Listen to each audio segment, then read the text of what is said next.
A'udzubillahiminasyaitonirrajim. Bismillahirrahmanirrahim. Assalamualaikum warahmatullahi wabarakatuh.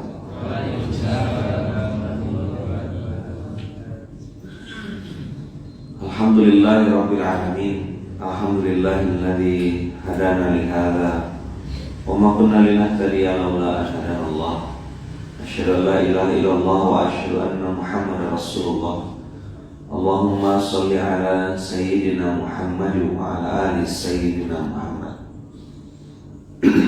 Qala rabbi shrah li sadri wa yassir li amri wahlul 'uqdatam min lisani yafqahu qawli. Alhamdulillah, hari ini tanggal 11 dan di YouTube tanggalnya tipu.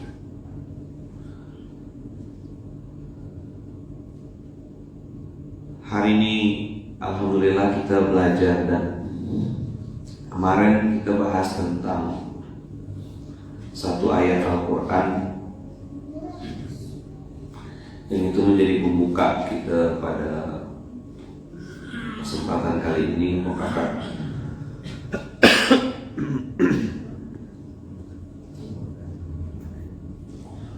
bahasa Arab itu penuh dengan kode ya. Kemarin 10 Oktober di Landa, Abang, kita bahas sedikit tentang bekal perjalanan. Sudah beberapa kali saya menyampaikan kepada kawan-kawan bahwasanya you are alone, kau sendirian. Bahkan Sayyidah Aisyah, istri Rasulullah, bertanya, apakah saya nanti akan sendirian ya Rasulullah? Iya, engkau pun akan sendirian. Jadi kapan sendirian itu? Nah, inilah teman-teman 3 momen yang harus membuat kita jadi semakin tawadhu. 3 momen yang membuat kita semakin rendah hati. 3 momen yang membuat kita semakin merasa kita lemah, tidak ada kekuatan apapun, dan tidak pantas gitu rasa-rasanya untuk dipuji-puji berlebihan. Kalaupun misalnya ada yang menghina kita, ada yang jelek-jelekan kita, ada yang ngomongkan kita di belakang, ya sebenarnya kita tuh jelek beneran gitu. Kalaupun misalnya kita tuh dihina orang itu, ya kita kan memang benar-benar hina, betul nggak? Kita nih baju yang berlumuran air mani atau air mani yang berlumuran baju? Sumber-sumber penciptaannya loh. Setetes air mani, ya kan, yang berubah jadi segumpal darah, lalu segumpal daging, kan gitu kan? Air mani, darah, daging.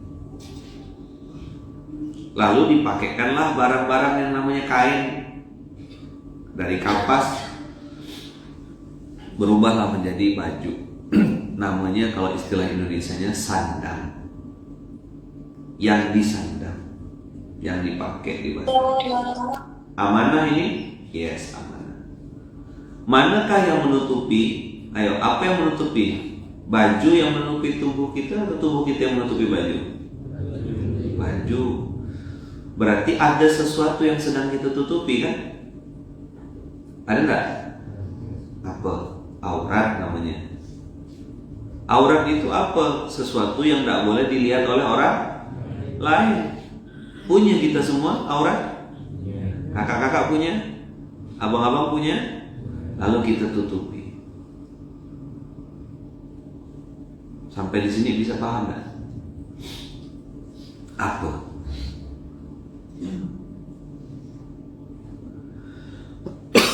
Dari segi lahir, lahir itu berarti jasad. Jasad kita ini aja sudah banyak kekurangannya gitu. ada yang nutupi perutnya, ya kan? Enggak batuk-batuk saya. Ada yang nutupi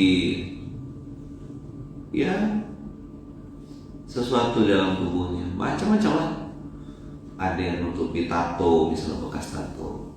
Ada yang nutupi bekas lukisan mungkin di tubuhnya, ada gambar gunung, sawah gitu sama jalan di tengah-tengah misalnya.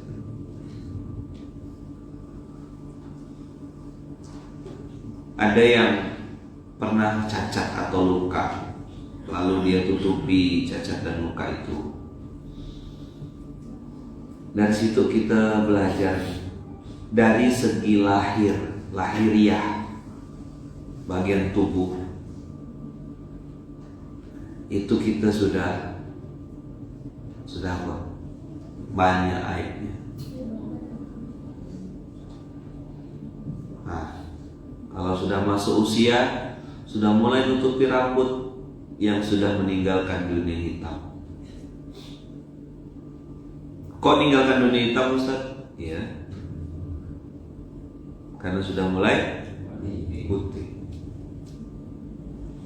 Disemir lah, cabut uban lah. Terus organ tubuh satu persatu permisi. Itu yang Allah firmankan dalam Quran, wa man nu'ammirhu nunakkishu fil khalqi. Surat berapa itu? Yasin 36, betul. Ayat wa man nu'ammirhu nunakkishu fil khalq afala ya'qilun. Yuk, cari.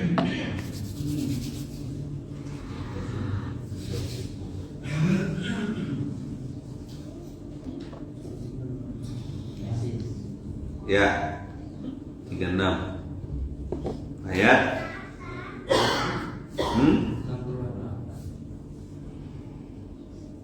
36-68. Buka aplikasi modern.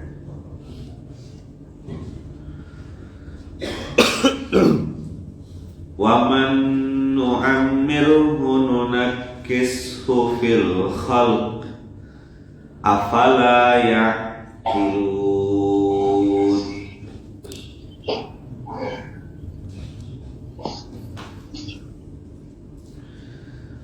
Allah langsung tembak to the point. Siapa di antara kalian yang panjangkan umurnya? Masih muda pakai minyak wangi. Udah mulai masuk 30-an, minyak kayu putih. Masuk 40, minyak angin. Supaya tidak terlalu rampak, aromaterapi. Tapi intinya sama. Kaki udah mulai tidak bisa ini, alergi debu. Berjalan udah mulai agak tertatih-tatih. Mata mulai kabur. Allah bilang apa di situ? Dikunci dengan kalimat afala yaqilun. Apa sih artinya afala yaqilun kalau bahasa Indonesianya? Itu kan afala yaqilun itu pertanyaan atau sebuah tembakan telak dari Allah. Pertanyaan atau tembakan? Tembakan, bukan pertanyaan. Apakah mereka tidak memikirkan? Itu bukan pertanyaan, tidak perlu dijawab. Seolah Allah pengen bilang gini, kita kok kasih otak, organ tubuh lengkap tuh tak dipakai untuk mikir kan? Jadi pakai untuk apa mas sebenarnya otak kita tuh? Ah gitu loh bahasa kasar itu. Afala yaqilun. Jadi jangan cengengesan kita dengar itu. Tidakkah kita memikirkannya? Nggak gitu bunyinya. Afala yaqilun itu justru marah Allah tuh. Kok tak mikir kan? Kok bisa mamamu yang melahirkanmu, mengandungmu, kau lawan-lawan tuh tak ada otak yang mengkoni. Nah gitulah kira-kira. Bisa dipahami kawan-kawan? Nah, nu'ammirhu nunakishu fil khalqi. Panjang umurnya, tambah usianya, kurangi kejadiannya. Budak kecil gimana kalau budak kecil?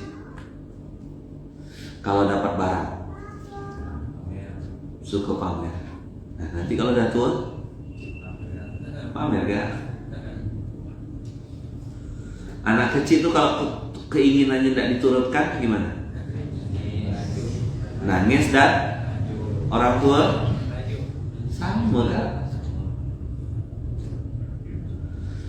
Anak kecil kalau makan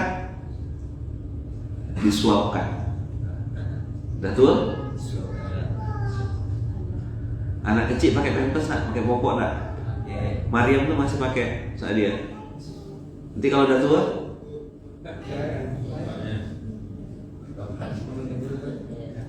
ukuran apa berarti tuh? Ukuran dewasa. Anak kecil biasa enggak marah-marah tak tentu dulu. Enggak jelas penyebabnya apa terus marah-marah, ada enggak? Orang tua?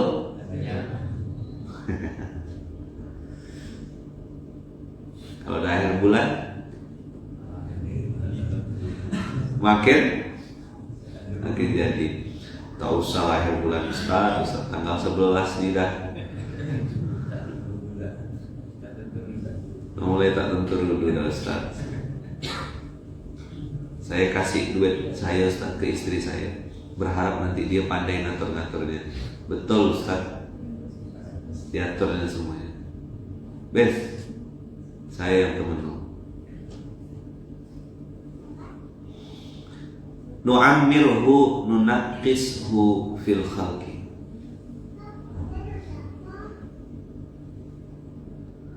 Dan menariknya itu Allah kok pakai istilah nunakishu fil khalqi.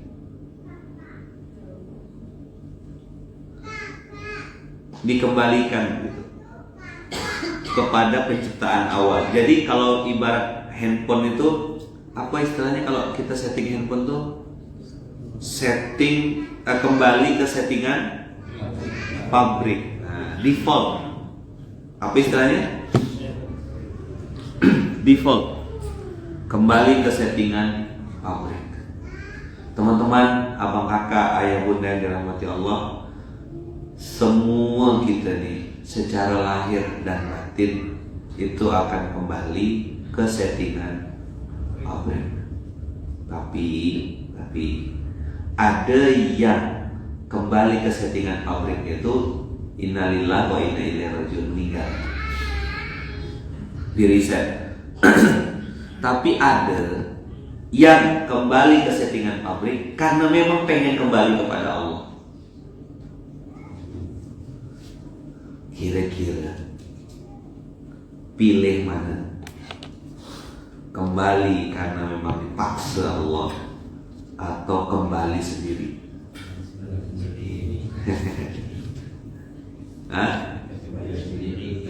Saya dengar itu agak merdu-merdu gimana gitu. Jawab jujur. Kembali enggak? Kembali sendiri kah atau dikembalikan?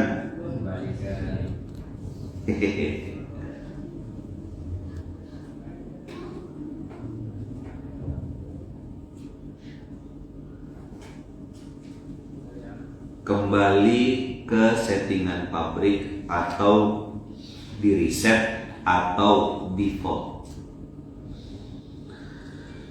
Kurang itu bahasa Arabnya naqis. Tapi Allah pakai nunakishu pakai kaf. Nakasa itu artinya back to basic. Nakaso ala akibai, dia berbalik. Nakasa ini nunakishu, nakasa yang kusu itu artinya kembali, tapi banyak orang dipaksa kembali. Coba bilang Yuk, tulis. Satu, kembali. Apa yang pertama? Kembali. Yang kedua, kembali sendiri. Berarti dia sadar posisi. Kok saya jauh benar nih jalannya? Kok saya udah keterlaluan nih? Kok saya sudah mati rasa nih? Tak boleh nih. Balik. Datang dia kepada Allah. Assalamualaikum ya Allah. Salah saya ya Allah. Banyak aib saya ya Allah. Udah cukup dah saya ini ya Allah. Salto masuk parit ya Allah. Nggak mau ulang lagi ya Allah. Saya pengen selamat dunia akhirat ya Allah. Nah itu namanya sadar diri, sadar posisi.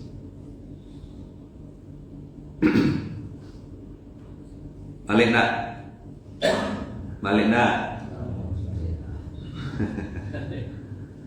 Berapa lama Bang Mayo di situ? Sudah cukup besar. Bang Jerry gimana? Kalau saya udah baik dari Allah Ustaz. Saya mau pertahankan kebaikan saya ini. Kan beda bahasa. Ngapa Cak Anton? Ya begitulah Ustaz. Agak pusing juga saya ini. Jangankan orang lain, saya tidak mikirkan diri saya ini pusing kan. Nah, ada yang ketiga, teman-teman.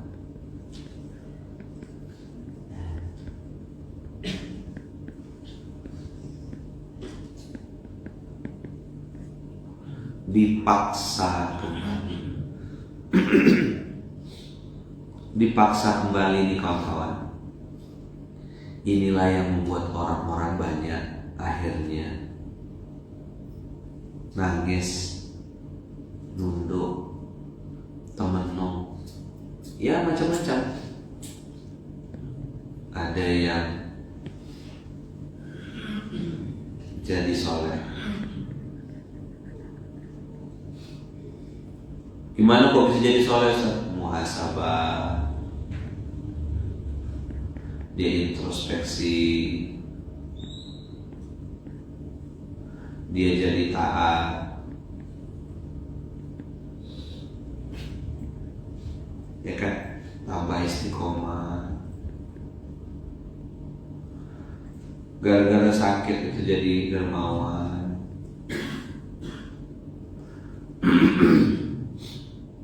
Banyak. Pokoknya ketika dia dipaksa kembali, dia justru malah tambah soleh. Ada enggak gitu? Ada. Teman-teman, sebelum saya lanjutkan, dipaksa kembali inilah yang kemarin saya bilang Al-Jabbar, Al-Qahhar, Al-Mutakabbir. Saya kawan-kawan, episode mana Ustaz? Saya di episode ketiga. Kuala Lumpur, Malaysia itu membuat saya dipaksa kembali. Ditambah dengan statement mama, Bang, kau balik. Kalau ada orang tua bilang gitu tuh, cepat-cepat balik. Jangan dilawan. Satu-satu pun ente kerja tak dapat. Udahlah, berapa bang gaji, berapa duit. Tapi kalau orang tua ridho, nah beda cerita. Saya teman-teman balik ke masjid ini di episode yang ketiga.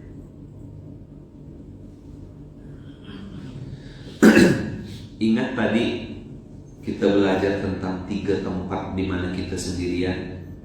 Di mana kita sendirian? 1, Yaumul Mizan, saat ditimbang amal-amal.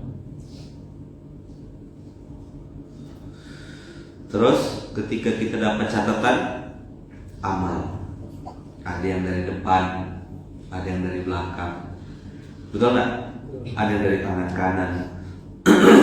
Utiya kitabahu biyamini.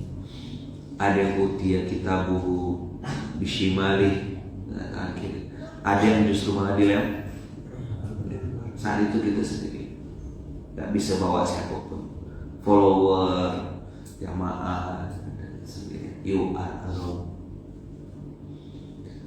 Dan melewati jembatan Shiratal Mustaqim itu juga kita sendirian.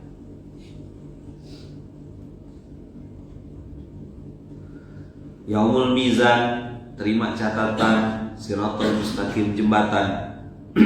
Jadi Yaumul Mizan, terima catatan dan jembatan. Di 3 tempat itu Yohan.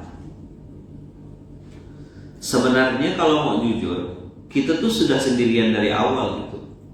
Emang dengan pasangan tuh berdua kan? Enggak kan? Masuk WC ya sendirian. Yang punya pasangan, yang tak punya ya teman nomor dulu. Nggak pecah gitu, bilang sama-sama. Kita sama gitu. Nah, teman-teman semua, lihat kalimat kembali. Saya ngerenung panjang juga kenapa Kiai Hasan bikin lagu judulnya Kembalilah. Apa makna lain dari kata-kata kembalilah, atau bahasa Arabnya kembalilah apa? Fafiru ilallah. Okay. Ada kata-kata yang sudah terkenal cuma jarang diangkat. Coba, apa Ustaz? Kembali,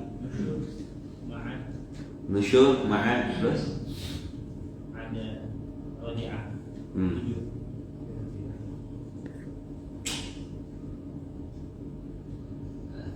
Ada satu kata terkenal,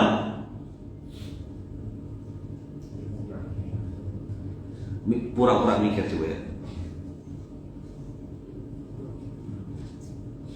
Apa? Nggak sampai dong. Nggak pernah dengar?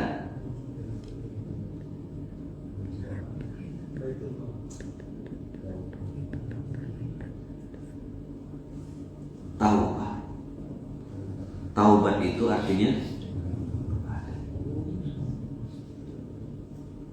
udah di ujung lidah tadi Ustaz, tapi tidak sampai. Makna lain dari taubat itu adalah kembali. Nah, nanti antum akan paham ketika saya tunjukkan ayat Quran. Coba jujur, manakah yang lebih membuat orang itu mudah sadar? Kembali sendiri atau dipaksa kembali? Dipaksa kembali. Hah? Dipaksa kembali. Mana yang lebih mudah? Dipaksa. Dan coba jawab jujur. Antum hari ini dengan amanah yang Allah titipkan sekarang, saat ini, kira-kira antum tuh sedang kembali atau sedang dipaksa kembali? Nah, ketika antum dipaksa kembali itu, apakah antum jadi muhasabah, introspeksi, tambah taat, istiqomah, tambah dermawan, tambah berkasih sayang? Atau justru malah begitu ini dipaksa kembali,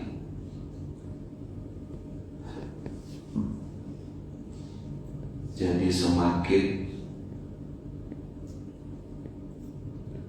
jauh dan lupa sama Allah. Apa buktinya? Gampang nih. Apa ciri-cirinya? Oh sorry, kebalik ini urutannya.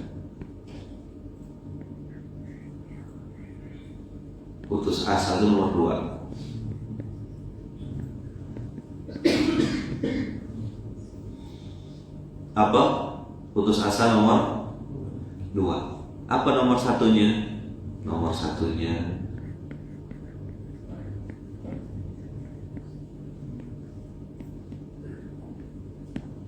dia berprasangka buruk kepada Allah.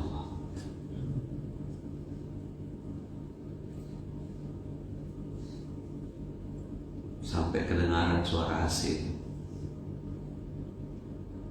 Kedengaran? Kenapa pada diam? Kita lagi merenung, kita lagi muhasabah. Berapa banyak kejadian dalam kehidupan ini bukannya bikin kita muhasabah introspeksi, justru malah buat kita prasangka buruk sama Allah. Udah jatuh tertimpa tangga. Ngapalah aku ya Allah? Teman-teman aku ngapa ndak gini? Mereka bermaksiat langsung untung-untungnya bisnisnya. Aku ini lah jujur-jujur baik, tak ada berubah-berubah rasanya. Lupa dia teman-teman. Allah pilihkan lingkungan yang baik. Allah pertemukan dengan guru yang mau mengarahkan. Allah kasih sumber pendapatan income yang halal walaupun tidak sebanyak yang dulu. Itu tanda Allah sudah mulai tarik kita, kawan-kawan. Antum kira mau beriman masuk surga tuh langsung dapat free ya kan? Antum harus melawan diri antum kan? Bangun subuh, pakai jas pagi-pagi, mandi walaupun masih kesiangan mungkin. Jam 6 bangun, segitu. Ikut SMK, Allah kena absen.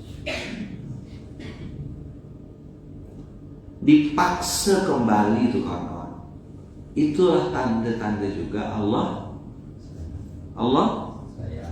sayang.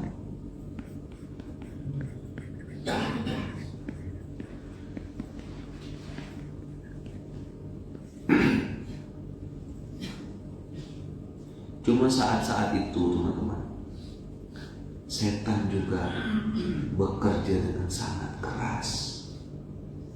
Jangan antum kira saat antum dipaksa kembali ke setan, iblis diam, tidak, salah besar.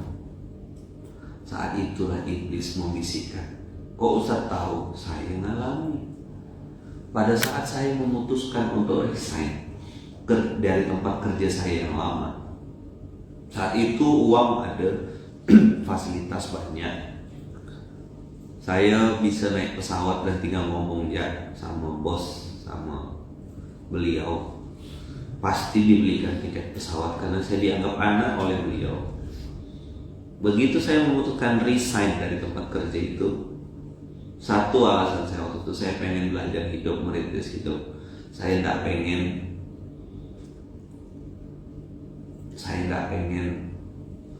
saya ini punya utang budi. Nah gitu, sesederhana itu. Waktu itu juga belum mantap teman-teman, terus terang ya. Waktu itu belum mantap tekad untuk perbaiki diri, muhasabah, sholat, STW. Belum tahu karena belum ada buku Musal Miskin waktu itu. SMK juga belum ada waktu itu. Jadi tidak bisa nonton.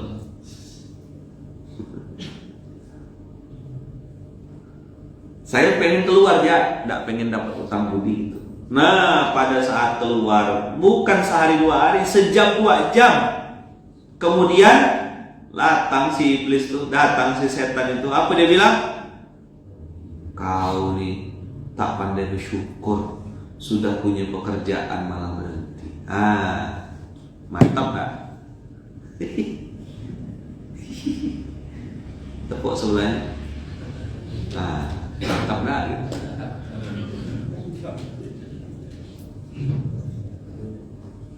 Sudah terkenal di Gontor, 14 tahun berjasa, yang merubah Latansa jadi Latandop, dari Latandop menjadi Latansa gitu. Berubah wajahnya Latansa, terkenal seantero dunia persilatan, ya kan? Terkenal nggak dia? Beliau tuh terkenal ya. dunia akhirat.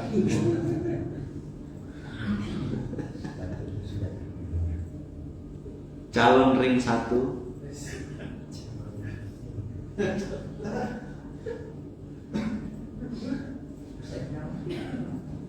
Tidak sebut nama loh saya.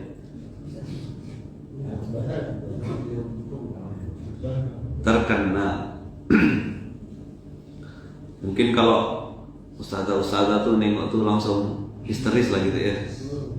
Mana dia? Tolong nikahi aku gitu lah kira-kira ya posternya ya.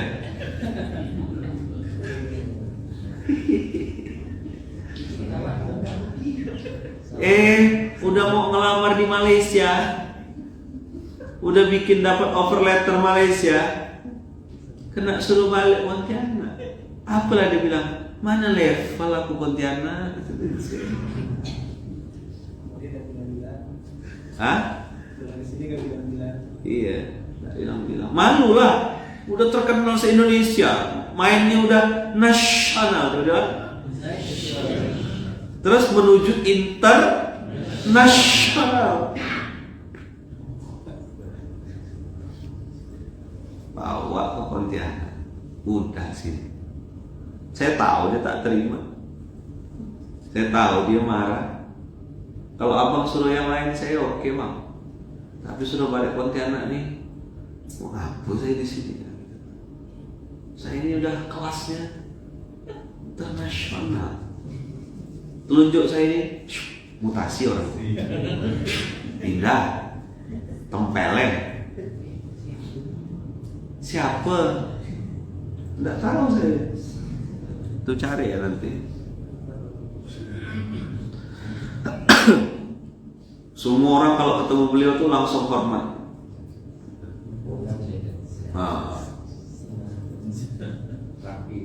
Rapi, mantap. Begitu masuk sini, masuk masjid kapal Munzalan, masuk mesin laundry, habis kena cuci, bersih langsung. Nangis, temenung, karena ternyata apa yang dipikirkan tak sama dengan apa yang ada di lapangan. Saya bilang sama beliau, abang ngerintis pondok ini, ngerintis masjid ini, untuk kita lanjutkan nanti. Ini udah ditebang hutannya, cerucuk udah ditancapkan untuk jadi pondasi. Apa mini pile ya, udah disambung-sambung masuk ke dalam tanah. Tukangnya sudah kerja siang dan malam bikin pondasi. Sekarang waktunya tukang interior dan arsitek profesional masuk ke dalam, bikin gambar detail. Karena kami selama ini tak pernah bikin gambar, bikin bangunan tak pernah pakai gambar, cuma pakai telunjuk ya. Nanti ini kayak gini toh ya, nanti kayak gini mumben. Pokoknya saya maunya itu tuh nanti belok ke situ, nanti naik ke atas. Nah, begitulah kira-kira. Tukang cerucuk ini ya sama lah, bengak-bengak ubi kah, kadang iya. Nanti tengok kok dia bikin warnanya biru. Nah itulah analogi Zul. Beli jangkrik. Yang datang kuda Daniel jauh sekali tuh. Namanya tukang cerucuk. Ngapa tak paham? Lo kalau dia paham dia jadi CEO. Kalau dia pintar dia jadi pengasuh di pondok ini. Apa tak paham? Lo kalau dia paham dia begitu datang waktunya, kami yang tua-tua ini sadar diri. Oh iya, salah kita bikin gedung. Makanya tidak heran kalau ada arsitek, konsultan bangunan datang nengok LPBM, Masya Allah, Subhanallah, kata dia itu. Antara kagum dengan nangis tuh beda tipis gitu.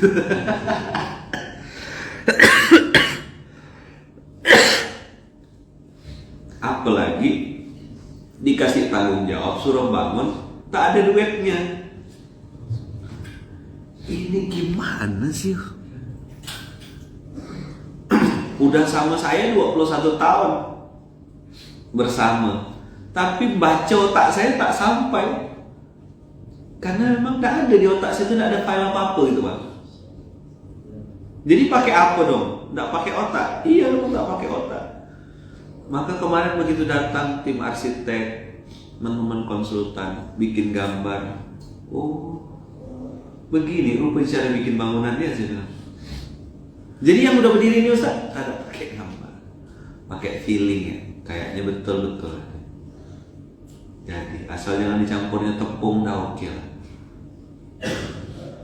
Merenung kita panjang. Udah hadir pun fisik antum di sini, sudah ikut pun antum kegiatan di sini, belum tentu faham. Apa? Saya yakin antum akan bertanya-tanya dan merenung gitu. Ngapa gini? Ngapa gini? Nah, itulah bedanya antum sama ustadz yang tadi saya bilang 14 tahun itu. Yang 14 tahun itu tidak lagi bertanya-tanya belum. Langsung cerdas, langsung gaspol. Habis itu tiba-tiba dia balik. Kok tengok ada tiang listrik di depan?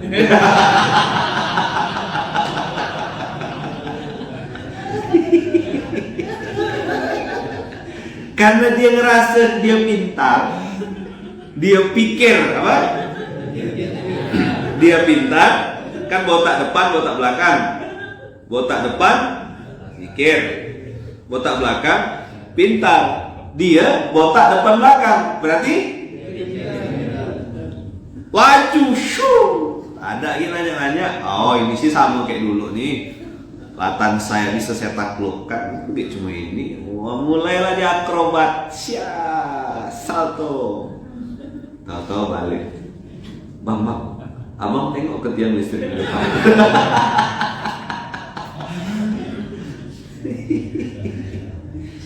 Nengoklah, udah lama memang begitu.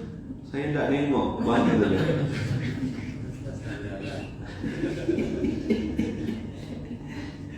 Ngapa tidak nanya?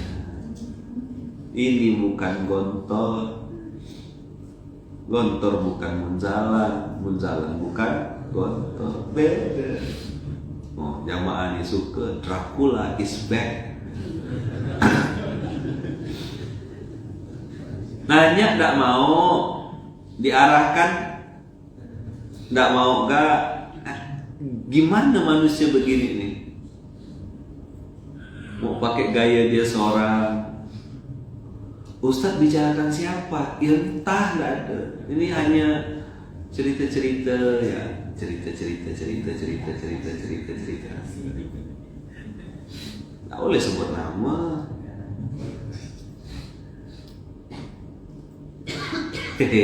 Bagus nih, DP namanya. Dia pikir dia pintar. DP kuadrat. Jadi kalau beli rumah bayar DP, ini DP gitu. 2 kali DP-nya. Dracula ikut SMK ya. Boleh lah. Paham teman-teman semua.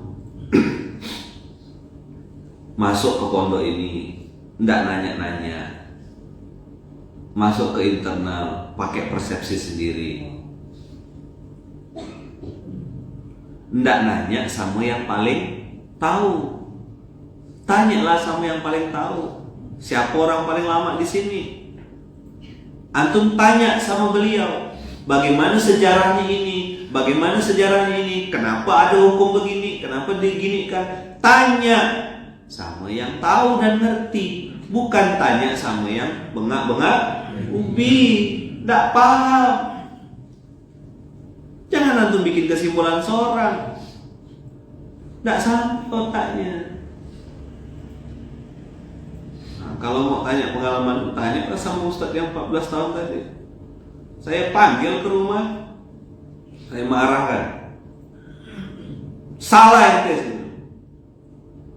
Casingnya Ustadz, tingkah laku kayak Pak E. Masih ingat nggak siapa yang saya panggil begitu tuh?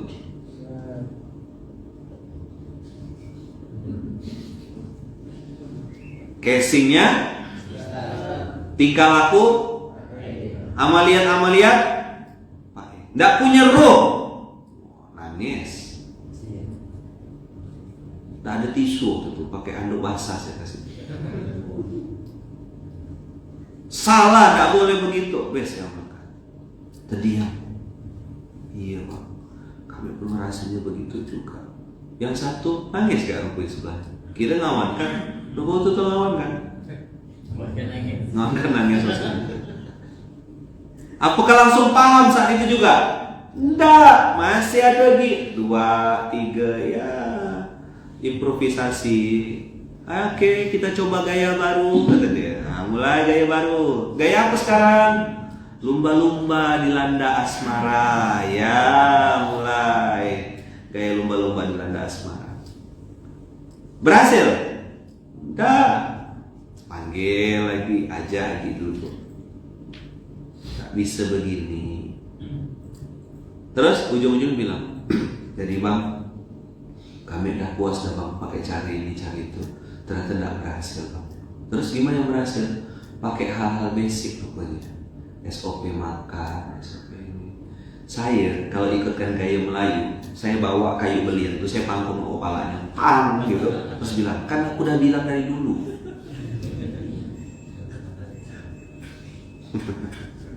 Coba tepuk sebelahnya bilang Astagfirullahaladzim.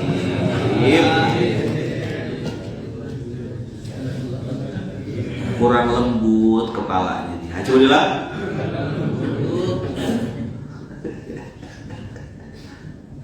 Jadi Ustadz ini ngomongkan siapa?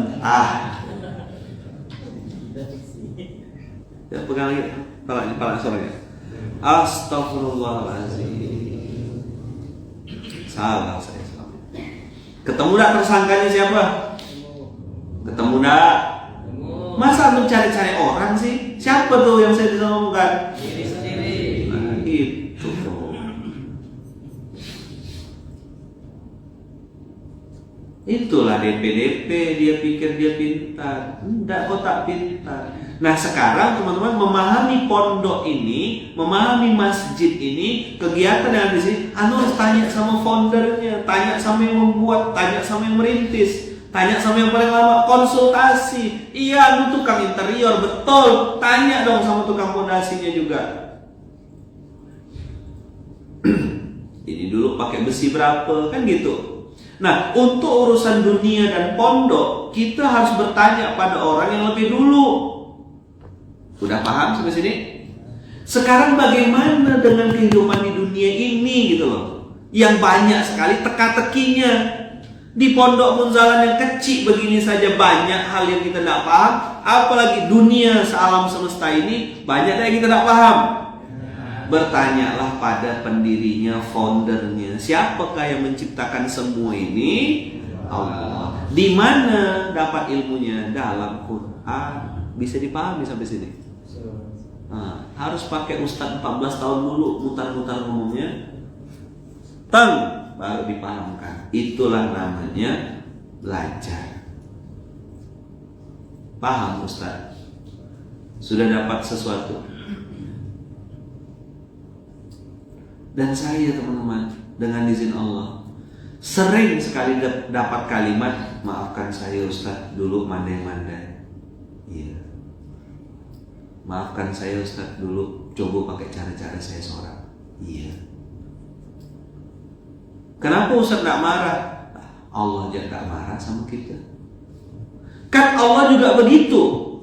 Aku udah bilang 1400 tahun yang lalu, begini kata Allah. Kau tak dengar, benar. Apa? Benar.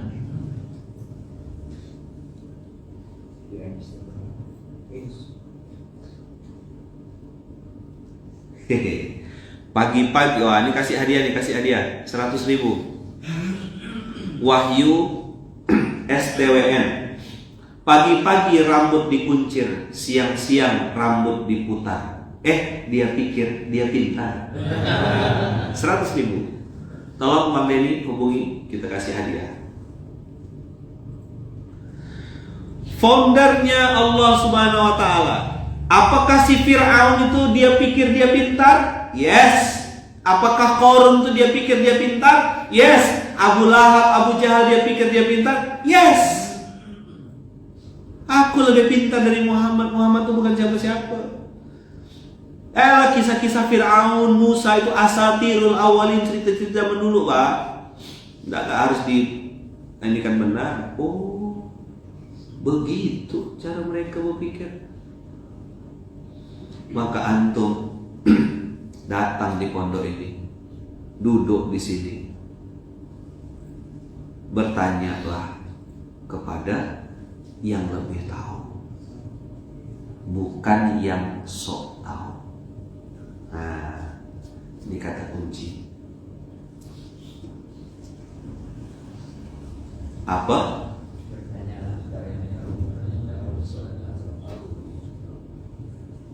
Bertanyalah kepada orang yang lebih tahu.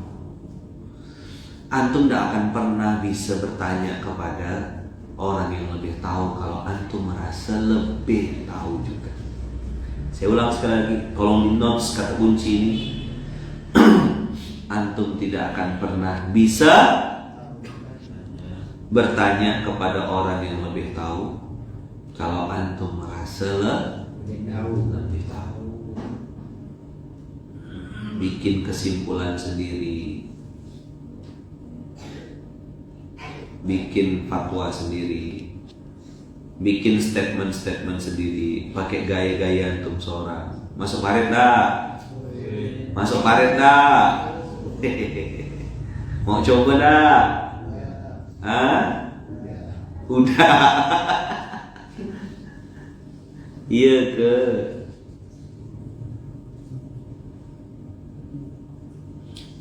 Akhirnya kata Allah, semua akan kembali pada waktunya. Mana ayat Qur'annya Ustaz? Surat surat As-Sajdah.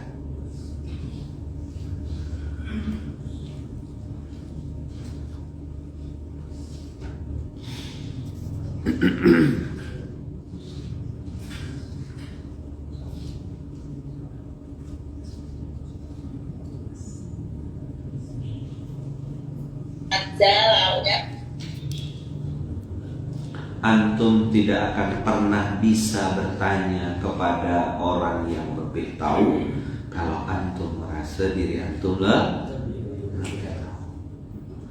Betul enggak? Antum usah-usah di sini pernah jadi wali kelas kan?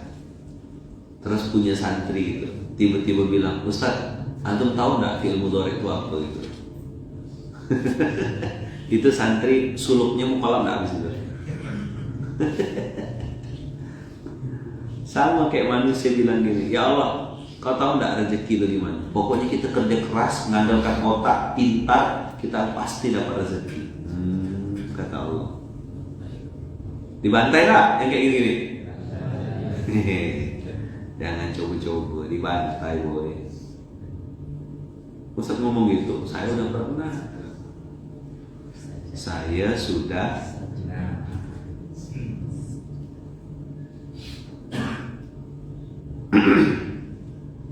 21 As-Sajdah. As-Sajdah surat ke-32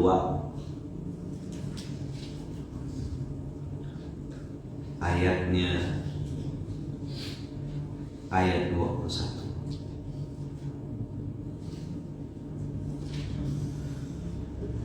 Dapat? A'udzu billahi minasy syaithanir rajim.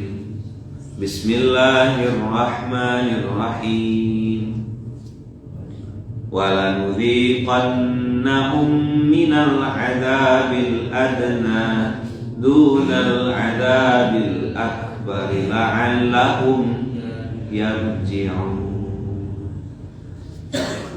Cuma satu yang dimau Allah. Dikasih nikmat yang kecil, dikasih ujian yang besar, dikasih sakit, dikasih gelisah, dikasih hutang, dikasih masalah keluarga, dikasih kekurangan harta, dikasih capek sama Allah, dikasih hidup dalam persimpangan. Kayaknya udah kerja keras tapi kok kayak ada progres kehidupan saya ini. Kayaknya udah salto-salto, jungkir balik.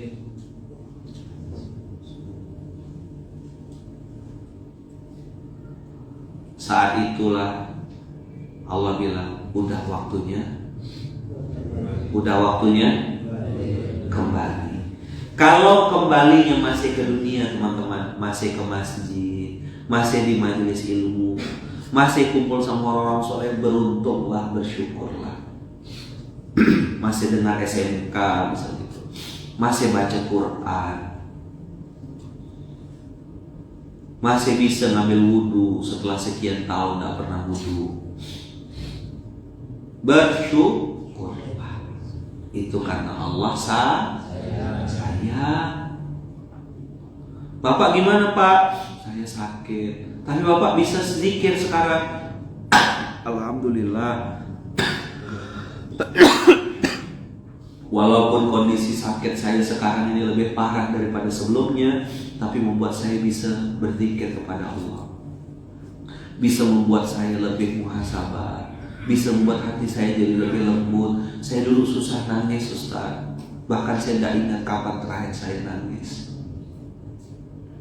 Tapi hari ini saya jadi lebih mudah nangis, saya jadi lebih mudah mengingat-ingat aib dan dosa saya. Itulah tanda-tanda Allah sayang. Kalau Allah tidak sayang, malaikat maut yang diutusnya, malaikat maut yang diutusnya dibikin mati kita. Kenapa Allah selamatkan kita masih? Kenapa Allah kasih kita kesempatan hidup yang kedua? Kan kalau bagi saya reborn gitu. 2008 keluar dari Gontor ke Kuala Lumpur, berpikir dan bergaya seolah-olah gaya saya tuh benar. DP tadi tuh, dia pikir dia benar. Saya kerja keras, go freedom, tinggal di apartemen, duit adalah sumber kebahagiaan. Bahkan di beberapa bisnis yang saya tengok di Malaysia tuh ada seminar kerjanya cium duit. Duit cash itu teman-teman disuruh cium-cium. Coba cium aroma duit itu. Inilah yang bisa membuat kita bisa membeli segala-galanya. Cium. Disuruh cium duit. Gila saya bilang. Seminar motivasi. Bayangkan dengan duit ini Anda bisa membahagiakan orang tua Anda. Dengan duit ini Anda bisa membahagiakan keluarga Anda. Anda bisa membeli apa yang Anda inginkan. Saya bilang saja gila.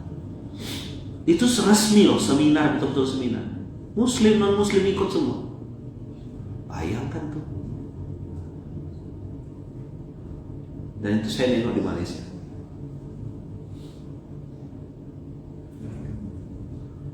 Udah.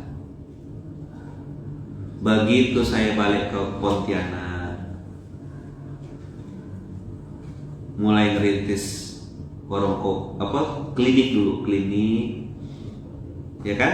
Habis klinik ada dapat tawaran buka warung kopi. Ternyata ngurus warung kopi bikin klinik saya tutup. Klinik saya itu udah cukup menghasilkan uang sebenarnya.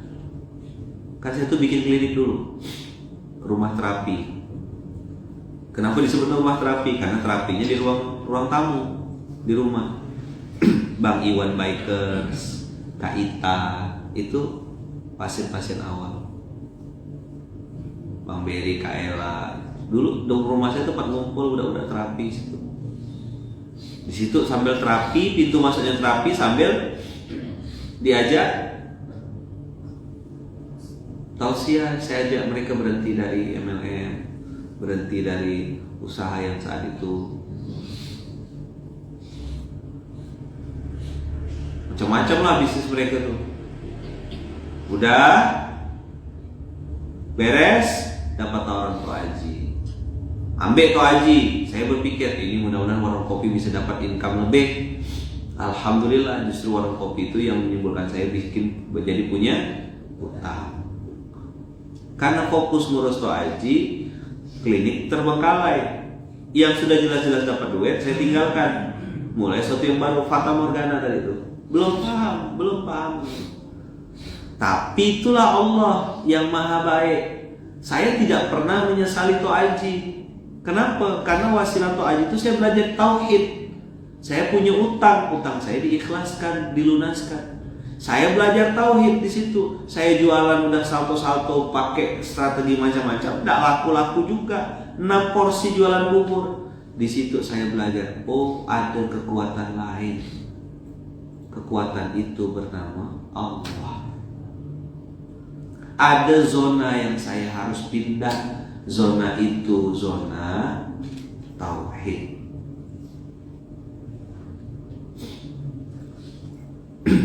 Zona logika saya tadi di Malaysia mulai bergeser pindah ke zona tauhid. Nah, anehnya teman-teman, begitu saya pindah zona tauhid, duitnya datang. Dulu waktu zona duit, yang datang malah masalah. Otak saya duit, masalah. Zona tauhid duit datang juga nyusul. Udah sampai sini. Wasilah Tok Haji juga jadilah itu orang-orang pada nitip. Dek, di sini katanya tempat nitip untuk anak yatim ya. Tak ada plannya. Boleh nitip selimut enggak? Boleh.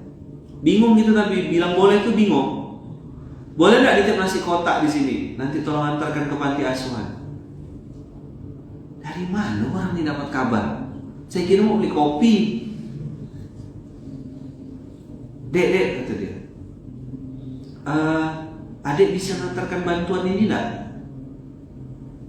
Bisa, Bu.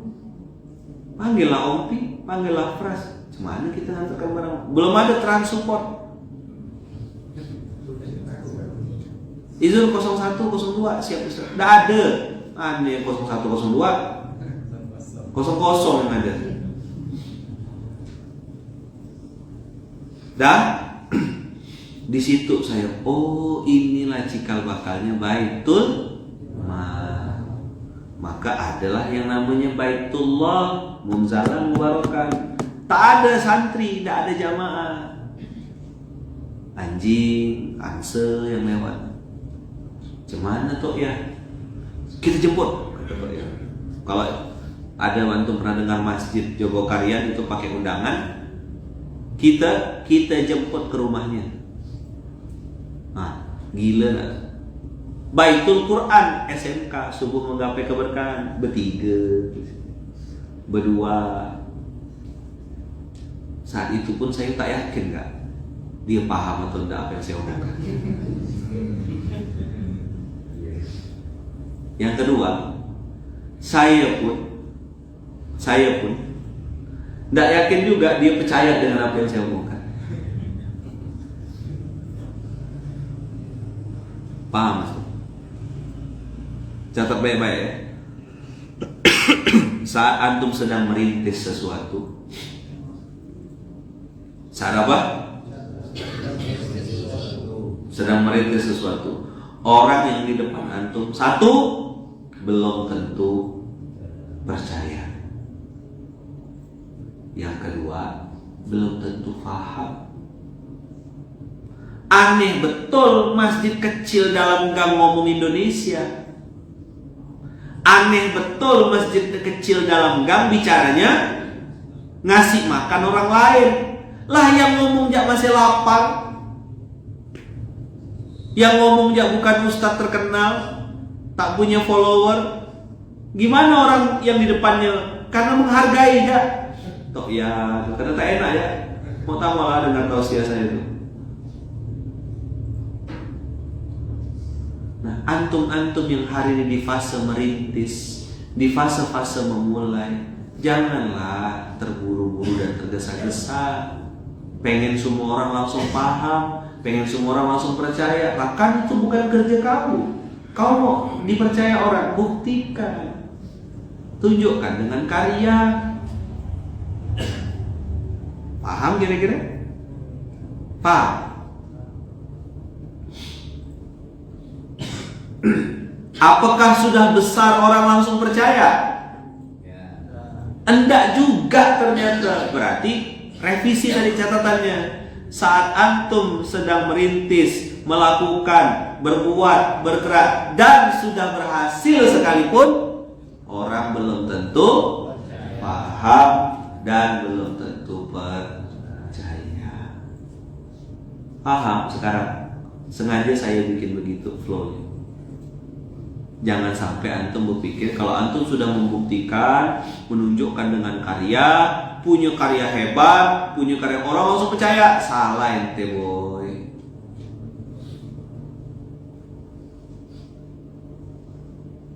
Ya, coba buka penutup ya.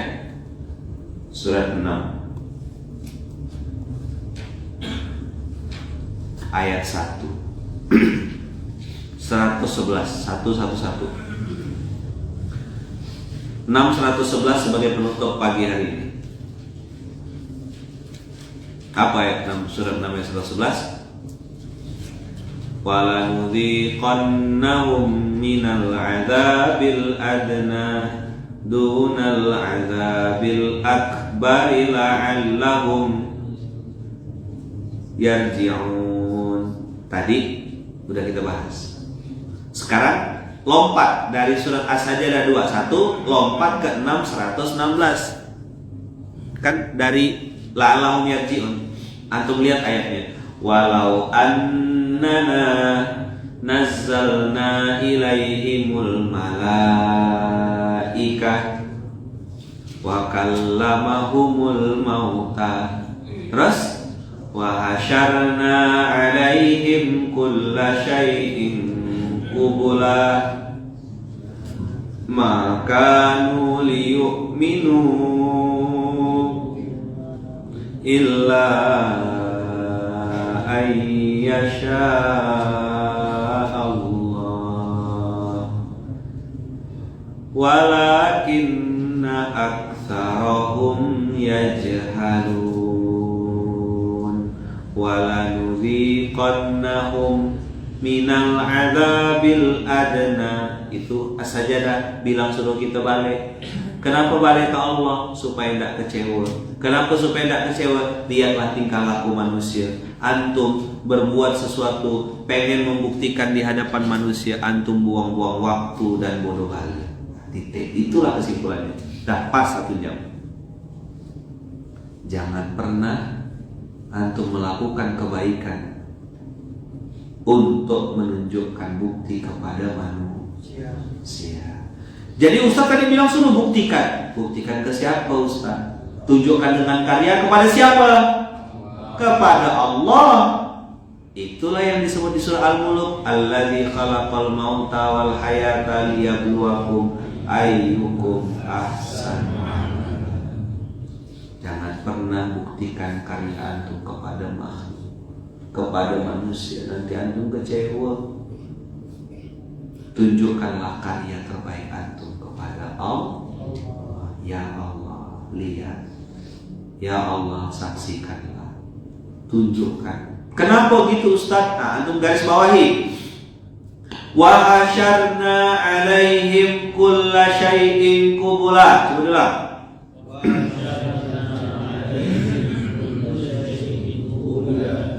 ulang.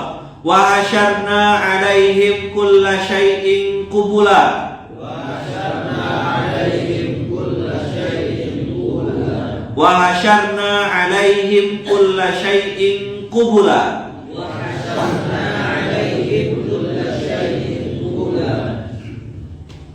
Apa artinya wa hasyarna kulla syai'in qubula?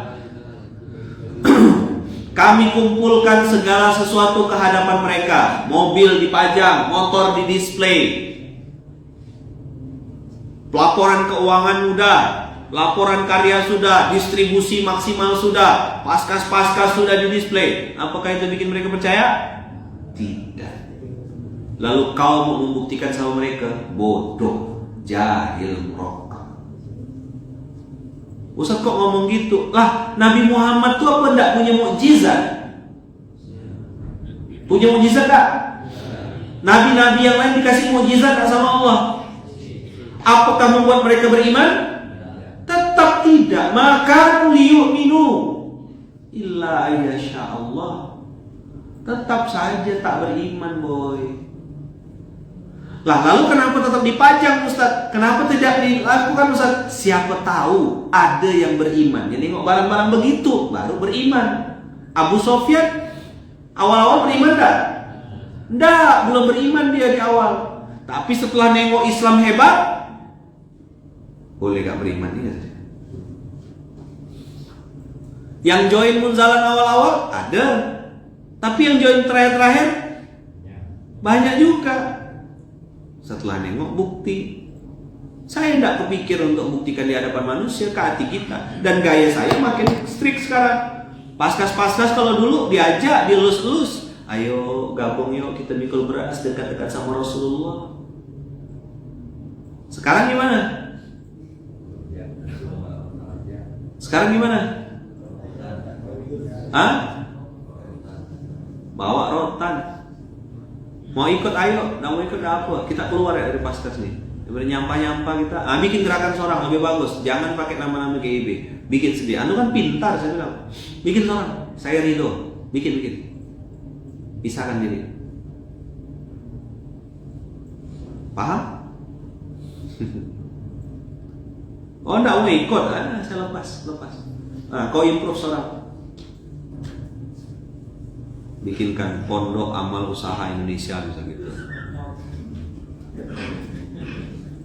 Atau pondok amal usaha semesta paus.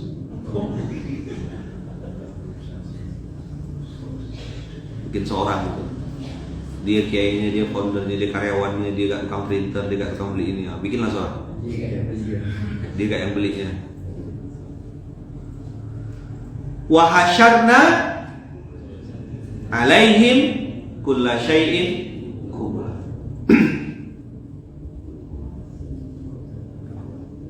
Illa ayyasha. Tidak akan beriman. Jadi teman-teman, kalaupun nanti Munzalan dengan izin Allah dibesarkan Allah, ya, semakin luas manfaatnya. Apakah itu pasti menjadi dalil atau menjadi penyebab orang beriman dan percaya untuk ikut membersamai? Tidak. Apakah nanti kalau kita sudah semakin besar, semakin sukses, orang-orang berhenti mencaci maki? Tidak. Waktu kecil ada yang caci maki, waktu sudah besar tetap dicaci maki. Terus antum pengen berbuat, membuktikan kepada manusia, nah itulah bodoh. Paham? Jelas? Ini kalau saya jelaskan lagi ini bisa sampai nanti kita sambung di rapat syuro. Tunggu siap-siap kita berempat.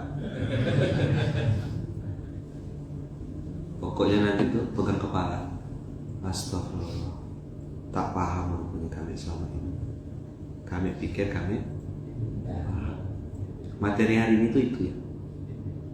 Tidak perlu saya ikut rapat hari ini. Hari ini materinya SMK. Paham nggak? Udah paham dah kan? Berarti saya hari ini jalan-jalan sama Bunda. Antum rapat ya seorang. Noleh kawan, kau sih pintar. Sama lah, kau kan pintar juga. Gitu lagi. Sampai zuhur tuh gitu ya antum, ya. Duduk berempat, wakil pengasuh duduk berempat. Nah, terus tunjuk-tunjuk. Sampai zuhur. Nanti ba'da zuhur saya datang. Nyaman gitu.